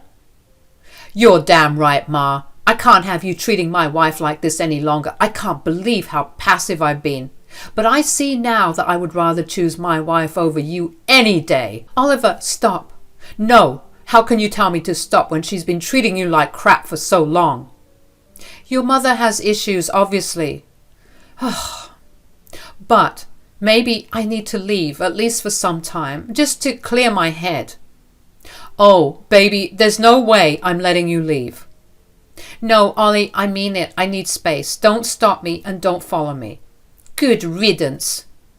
"Ma, I swear to God, if you say something else." "Wait, Greta, don't go." Before I could let him stop me, I wheeled off into our room to begin packing an overnight bag, as well as checking available rooms in hotels nearby. I was sick of constantly being attacked. It was cruel and unfair, and I didn't want to see that lady's face for a second longer. I heard Oliver and Irma continue to argue, but I didn't have the energy to interject a second time. I managed to escape that hellhole, get into my car, and check in at a hotel. all the while ignoring my husband's calls. All right, let me tell you what happened after I left for that hotel. 3 days had gone by since I left, and let me tell you, those 3 days were like heaven. Seriously. No more dealing with Irma's toxic attitude and negative vibes. It was just me, myself, and peace and quiet. I got to admit, finding a nice and accessible hotel at such short notice was a win for me. It made me realize how blessed I am, despite my ability to have the means to treat myself to a little escape like that. So there I was, chilling in my hotel room, binge watching Netflix, and feeling like a weight had been lifted off my shoulders. But then, out of the blue, guess who calls? Yep, you got it. My lovely mother-in-law, Irma. I was kind of hesitant to answer, but my curiosity got the best of me. She sounded different on the phone, like she lost her usual fiery tone. And you know what she had to say? Oliver spilled the beans about my success in my career, making it clear that I was the one bringing home the big bucks. 25 grand a month. The tremble in her voice was almost worth the trouble she caused me. She couldn't believe it. So she went and Googled me herself. Apparently Oliver also told her to Google me herself, and sure enough, she found my blogs and websites as well as my success story. Finally, she had to admit that she was wrong about me. But let me tell you, that lady can't help herself. Greta, I'm so sorry for how I treated you all these years. I had no idea. You had no idea that what? That I made a lot of money? Well, that shouldn't change anything, Irma. You don't treat people based on what they have to offer. You're right, and I see the error of my ways now. I should have never been so cruel to you. But I do have to tell you something that not even Oliver knows. You see, I've been struggling financially and... oh boy, here we go. I need some funds. I was hoping to get some from Ollie, but considering you and your financial status... Oh, so now you want my help after treating me like a dog? She goes from, I'm sorry, to give me money in the blink of an eye. Like seriously, after all the crap she put me through, she thinks she can waltz in and ask for a handout? I couldn't stop myself from laughing in disbelief. She must be out of her mind to think I'd give her a single cent. I mean, she never cared about me or my well-being, and now she wants a piece of the pie? I let her have it, no holds barred. You know what, Irma? You're a miserable and pathetic woman for even thinking I'd help you out. It was like all the years of her nonsense came rushing back, and I had to let it all out. I don't think she expected that reaction. What? How could you say that to me? Oh, shut up. After everything, you'd be lucky if I even came to your funeral, which honestly can't come soon enough. She began stuttering and sounding completely defeated, which honestly felt kind of good. I finally found the guts to stand up to her and let her know I wanted nothing to do with her. Here's what's going to happen, Irma. You're going to pack your bags and you're going to get the hell out of my house. When I return home, I want it to be like you were never there to begin with. And honestly, it should stay that way because you're dead to me. I mean it. Don't contact me. Don't talk to me. If you ever see me again, don't act like you know me. You have no place in my life. That's absurd. You're my daughter-in-law. I'll have to be in your life one way or another. Yes, unfortunately that's true, but I'm keeping my boundaries. You're obviously entitled to talking with your son, but as for me and my child, you're out of our lives. Child? What child? Oh, Irma, what a shame. I thought Oliver would have told you by now. I'm pregnant. At this news, Irma began to sob. I didn't think I'd ever hear her do that. I was shocked, believe me. She started a whole spiel about how she always wanted to have grandchildren. Well, it's too bad that you won't be in my child's life. I'm sorry, Irma, but you've done enough damage, and as a mother, I can't let you taint my child's life with your toxic and evil behavior. Greta, please, don't do this to me. Go to hell, Irma. I'll be coming home in the next hour. You'd better be out by that time, or else I'm a-calling the cops. A few more futile attempts at regaining access to my life were made, but my mind was already made up. She was a twisted woman, and I didn't feel the least bit bad for kicking her out of my home and my life. I didn't care that she regretted her decisions. All I cared about was the health of my baby. The love that Oliver and I couldn't wait to share with them, as well as our growing success. Bitter people deserve bitter endings, and I'm not sorry for it one bit.